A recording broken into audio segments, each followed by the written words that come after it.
Bismillahirrahmanirrahim.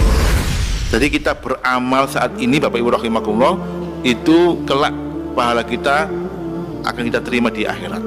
Oleh karena itu, jadilah orang-orang yang berorientasi ke akhirat. Jangan jadi orang yang berorientasi ke dunia. Ini pernyataannya Ali radhiyallahu anhu. Ali itu berkata seperti ini Bapak Ibu sekalian. Irtahalatid dunia mubaidah. Dunia itu semakin menjauh. Wartahalatil akhirah mukbilah. Sedangkan akhirat itu semakin mendekat. Ini kata Ali. Wakilahuma abnaun. Dua-duanya ini punya anak. Dunia punya anak, akhirat juga punya anak. Dunia punya pengikut, akhirat juga pengikut. Punya pengikut sama-sama. Kata Ali, fakunu abnal akhirah wala takunu abnad dunia. Jadilah kamu itu anak-anak akhirat, jangan kau jadi menjadi anak-anak dunia. Nah, coba kita lihat sekarang ini. Orang itu kalau sudah urusan dunia, ya, berapapun dia beli. Orang kalau sudah suka dengan mobil, harganya berapapun dia beli itu. Meskipun di rumah sudah ada 5 mobil, dia suka beli lagi, sehingga garasinya itu penuh dengan mobil. Tapi kalau disuruh untuk infak bangun masjid 10 juta, mikirnya berkali-kali, ya kan?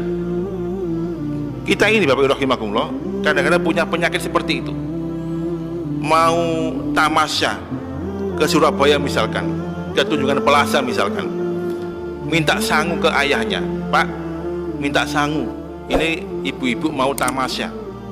Lalu piro? Dikasih bapaknya 300.000 untuk tamasya ke kebun binatang Surabaya. Niku kinten-kinten akeh apa titik Bu? Duit 300.000 digawe tamasya. Dikit ya.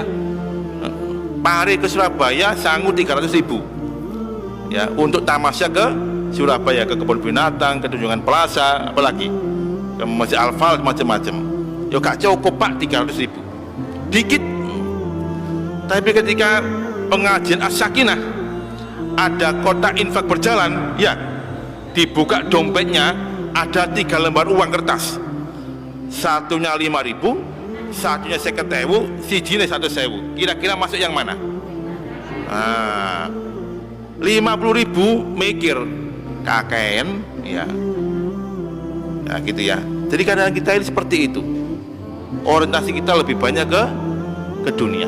Padahal Bapak rahimakumullah, kalau kita misalkan tadi malam, Kamis malam atau Kamis malam Jumat, kita baca Al-Kahfi, ya.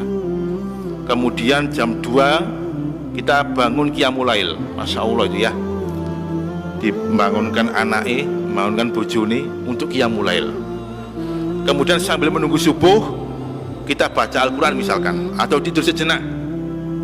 Kumandang adzan subuh berkumandang, kita datang ke masjid sholat berjamaah subuh. Sebelumnya kita sholat 2 rakaat sebelum subuh. Kemudian kita duduk sejenak setelah subuh itu, menunggu sampai syuruk, kira-kira jam 5:30 atau jam 6:04. Setelah itu kita sholat 2 rakaat syuruk. Bapak Ibu, ibu-ibu sekalian, apa yang kita lakukan tadi itu, mulai dari Al-Kahfi sampai dengan syuruk tadi itu, dapat uang nggak? Nggak dapat uang kan? Dapat jabatan? Nggak dapat jabatan, ya, nggak dapat apa-apa kita itu. Tapi nanti kelak fi yaumil akhir Allah akan berikan kita pahalanya. Kita nggak dapat apa-apa. Maka kata Ali, ya, setelah beliau mengatakan, jadilah kamu anak-anak akhirat, janganlah kamu jadi anak-anak dunia. Fa'inal yaum, karena sesungguhnya hari ini amalun bila hisabin. Sekarang ini kita beramal tidak ada hisab, ya, kita beramal saja kita sekarang ini. Wal ghadan, dan besok, ya, hisabun bila amalin, besok hisab tanpa amal, ya. Jadi sekarang ini kita akan dapatkan, ya, orang-orang itu ya terpecah dalam 2 kelompok ini. Ada orang-orang yang orientasinya hidupnya itu hanya dunia saja, ada orang yang orientasinya hidupnya untuk akhirat. Makanya kemudian Allah katakan dalam surat At-Taubah, ya, surat yang ke-9, ayat 38. Nanti coba dilihat di rumah ya, apa kata Allah. A'udzubillahi minasyaitonirrajim. Bismillahirrahmanirrahim. Ya ayyuhalladzina amanu idza qila lakum infiru fi sabilillah saqaltum fil ardi. Wahai orang yang beriman, ketika kamu itu dikatakan ayo ngaji, ayo berjihad fi sabilillah, ya, ayo ngumpul-ngumpul sama-sama ke majelis taklim, saqaltum, kamu merasa berat ya, ilal ardi, dan kamu lebih nyaman di rumah. Mau wis nang omah, nggak mau diajak ngaji, nggak mau diajak untuk berjuang fisabilillah. Dia berat itu ya, dan dia lebih nyaman di tempat tinggalnya, lebih nyaman bersama anak dan istrinya dan sebagainya. Jadi saqaltum fil ardi, kamu merasa berat untuk berangkat itu dan lebih nyaman di rumah dan tempat tinggal kamu ya. Araditum bil hayatid dunya minal akhirah, apakah kamu lebih suka dengan kehidupan dunia daripada akhirat? Ketahuilah bahwa sesungguhnya kehidupan dunia itu sangat sedikit sekali. Nah, jadi ada Bu, Pak ya, orang-orang yang lebih suka dengan duniawinya. Padahal kalau kita mau bandingkan antara dunia dan akhirat itu tidak ada apa-apa.